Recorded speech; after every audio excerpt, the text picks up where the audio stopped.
Hello friends, நமஸ்தே. Welcome to ரம்னீஸ் ஹிந்தி. இன்னைக்கு வீடியோவில் நம்ம என்ன லெசன் பார்க்க போகிறோம் அப்படின்னு பார்த்தீங்கன்னா, ராஷ்டிர பாஷா புக்கில் இருக்கக்கூடிய ஜீவனி அப்படின்ற பார்ட் பார்க்க போகிறோம்.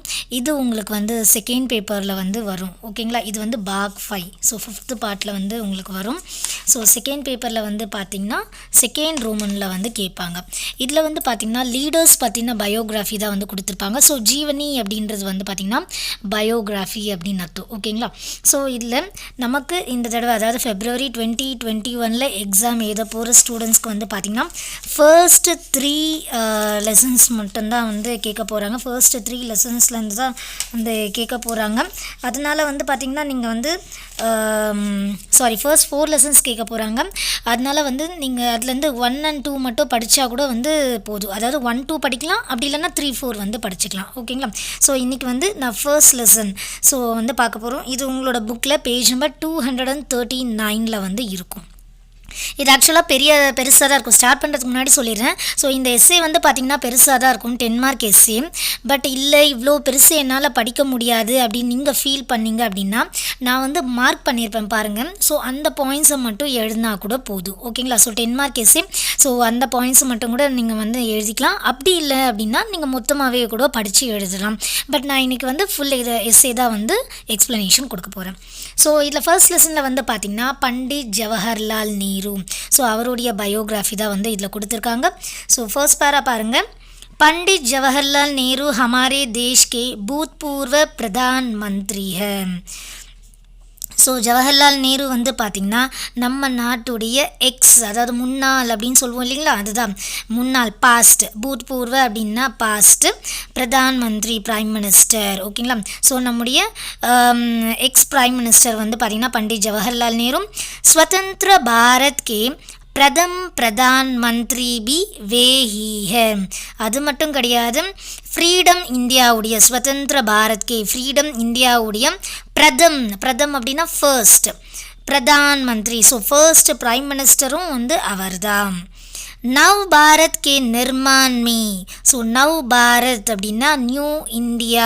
ஸோ புது இந்தியாவோட அட்மினிஸ்ட்ரேஷனுக்காக, அட்மினிஸ்ட்ரேஷனில் நிர்மான் அப்படின்னா அட்மினிஸ்ட்ரேஷன், நிர்வாகம். ஸோ புது இந்தியாவுடைய நிர்வாகத்தில் நேருஜிக்கா மகத்வபூர்ண ஆத் ஹை.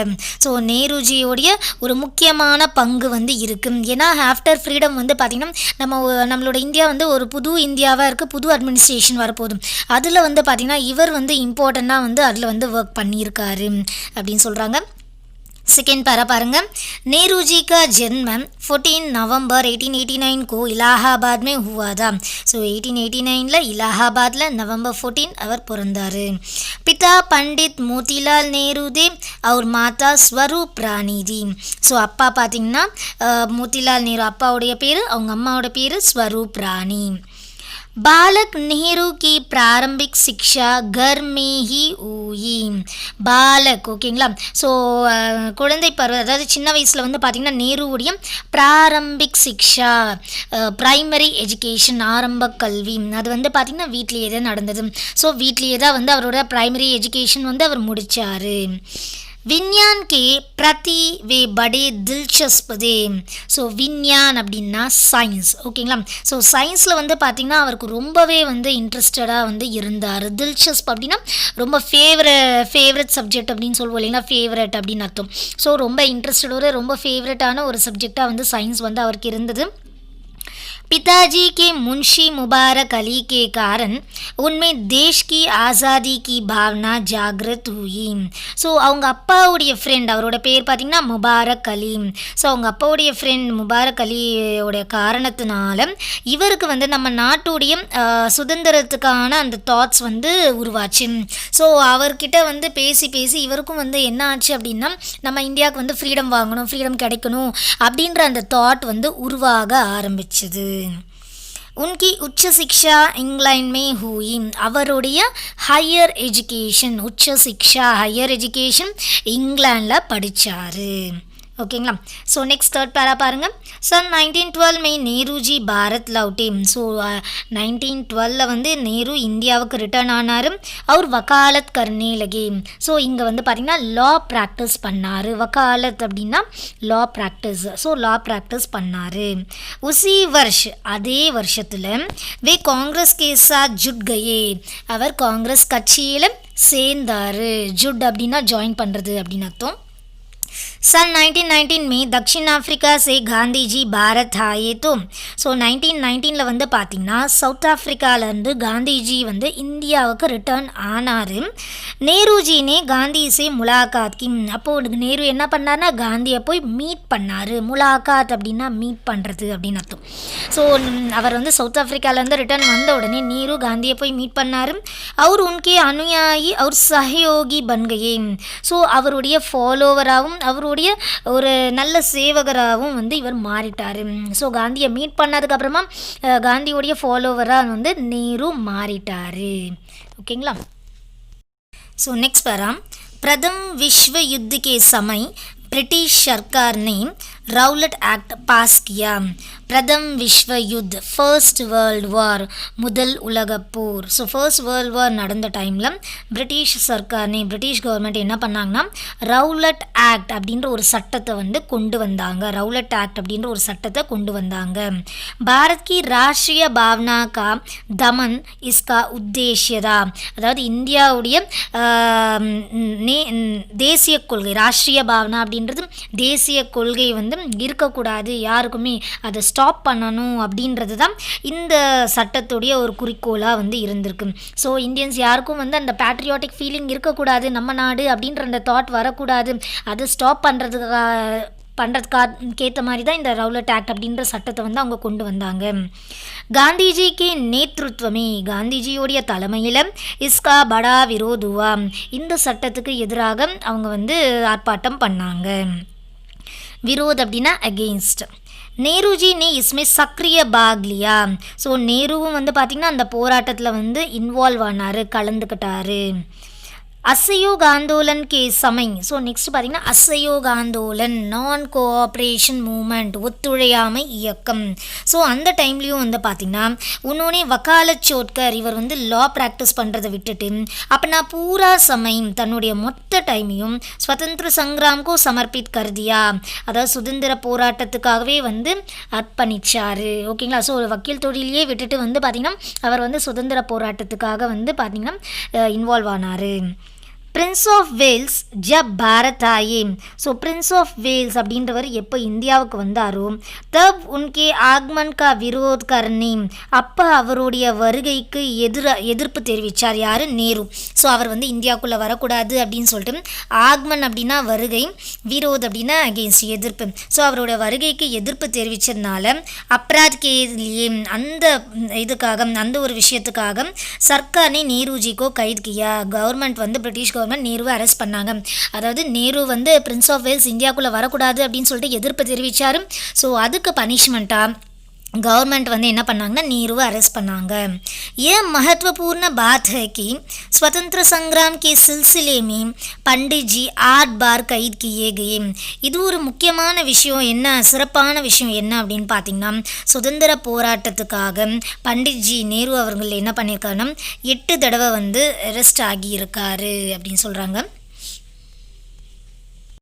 ஸோ நெக்ஸ்ட் பாரா. सन 1947 में भारत आज़ाद हुआ. ஸோ 1947 இந்தியாவுக்கு சுதந்திரம் கிடைச்சது, ஃப்ரீடம் கிடைச்சது. தேஷ் கி ஆர்த்திக் और ராஜ்நைத்திக் தஷா தயனீய தி. ஸோ நம்ம நாட்டுடைய ஃபினான்ஷியல் நிலைமையும் சரி, ராஜ்நைத்திக் அப்படின்னா பொலிட்டிக்கல் விஷயமும் சரி ரொம்பவே வந்து ரொம்ப பாவமாக இருந்துச்சான். அதாவது ரொம்ப டவுனில் இருந்தது. ஆர்த்திக் அப்படின்னா ஃபினான்ஷியல், ராஜ்நைத்திக் அப்படின்னா பொலிட்டிக்கல். ஓகேங்களா.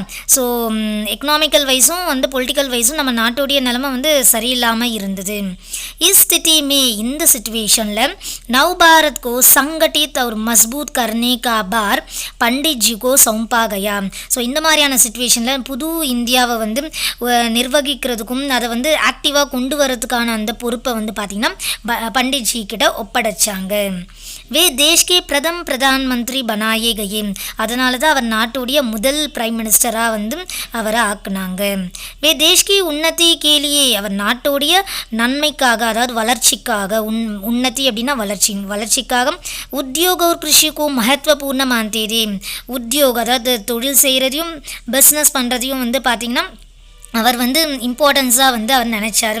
ஸோ நம்ம நாடு வளர்ச்சி அடையணுன்னா வந்து நிறைய உருவாக்கங்கள் நிறைய வந்து ப்ரொடக்ஷன் உருவாக்குறதுலையும் நிறைய வந்து வேலைகள் செய்கிறதையும் பிஸ்னஸ்லேயும் ஜாப் எம்ப்ளாய்மெண்ட்லேயும் வந்து பார்த்திங்கன்னா நிறைய கொண்டு வரணும் இம்ப்ரூவ்மெண்ட்ஸ் அப்படின்னு சொல்லிட்டு அவர் நினச்சாரு.